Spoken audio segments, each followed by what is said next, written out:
per la seva comprensió. Passem a la pregunta que està relacionada amb el número 22 de l'ordre del dia. Els funcionaris amb discapacitat del cos dels Mossos d'Esquadra que no poden exercir una segona activitat. Per la seva defensa té la paraula la senyora Elena Ribera. Bé, sí, exactament la pregunta diu per què funcionaris del cos de Mossos d'Esquadra amb discapacitat no poden estar en segona activitat, formulada per aquest grup parlamentari el 30 de setembre del 2008. Senyalo la data perquè des del 30 de setembre el senyor conseller ens podrà dir i segurament ens dirà que s'ha aprovat un decret de segona activitat, però la pregunta continua sent igual d'activitat perquè els motius per als quals els Mossos d'Esquadra amb discapacitat i en concret les discapacitats que no són parcials continuen estant sense poder exercir aquesta segona activitat. Ja en concret, més concret, quan es formula hi havia un incompliment ja reiterat de la llei 1094 perquè ja hi havia unes quantes peticions damunt de la taula del senyor conseller resoltes negativament. Aquestes resolucions negatives van donar lloc a reclamacions judicials que van donar lloc a la seva vegada a dues sentències favorables per als que ho reclamaven, o sigui, per als Mossos d'Esquadra amb discapacitat que volien exercir aquest dret constitucional i fonamental de treballar. La resposta negativa va donar lloc a sentències positives, però el Departament, en lloc d'acatar aquestes sentències, les dues del Tribunal Contenciós dels Jutjats de Barcelona, va decidir que apel·lava aquestes sentències. En base a què? Doncs senzillament en base a que no existia el desenvolupament reglamentari de la llei 1094. En lloc de donar compliment a el que són declaracions i bla bla sobre la necessitat de que els discapacitats treballen i de la vulnerabilitat d'aquest col·lectiu i de reconeixement de l'experiència i la professionalitat de les persones que volen treballar ho poden fer i que poden aportar en positiu als Mossos d'Esquadra, se'ls deixa senzillament en el carrer. Fa falta una segona sentència que ha recaigut fa pocs dies en la qual es torna a donar la raó al reclamant i se li diu al Departament d'Interior que faci el favor de complir amb la llei 1094, que el fet que no hi havia reglament en aquell moment no era cap obstacle i que busqui una segona activitat per a aquesta persona que es troba amb una incapacitat total que d'acord amb el nou decret de segona activitat del Departament no està contemplat, no podria treballar. La pregunta, doncs, és molt clara. Senyor conseller, pensa donar compliment a aquesta sentència que ja és ferma perquè ja no és apel·lable o pensa esperar també a que el demandant vagi a demanar l'execució de sentència? Hi ha una imposició amb costes que pagarem tots, però hi ha danys que són de difícil reparació i que mai aquest departament podrà reparar.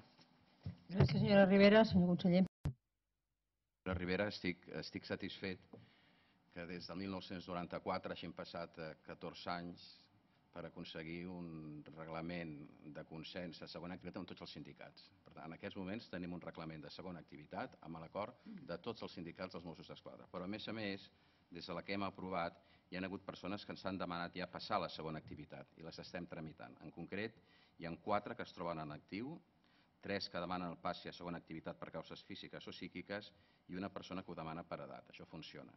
I dels que no estan en actiu, 6 es troben en actiu per tenir incapacitat permanent total. És a dir, hi ha 6 que no es troben en actiu, que tenen incapacitat permanent total i que han demanat, en definitiva, la utilització o la formació d'un lloc de treball de suport tècnic no policial. I per tant ho estem tramitant i vol dir que el reglament de segona activitat funciona, després de molts anys que havia de funcionar, finalment funciona i hi ha agents de Mossos d'Esquadra, tant en actiu com no actiu, que han demanat ja la incorporació a llocs de treball de suport tècnic i els estem tramitant.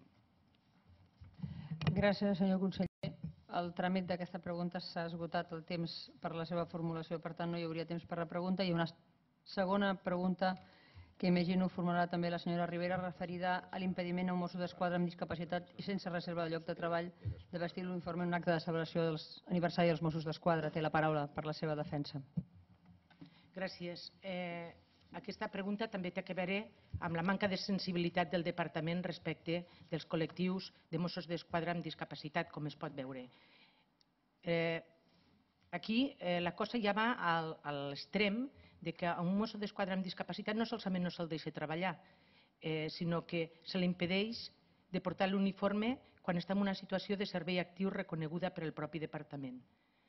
Veiem claríssim com hi ha 2 vares de medir, com s'utilitza el tema de l'uniforme de manera diferent segons qui el porta, com en alguns casos el departament el tema de l'uniforme és bàsic i emplenem una sala d'uniformes perquè doni prestància a l'acte, i com en uns altres casos aquest honor que significa el portar l'uniforme per a les persones que exerceixen aquesta professió amb tanta vocació se'ls impedeix.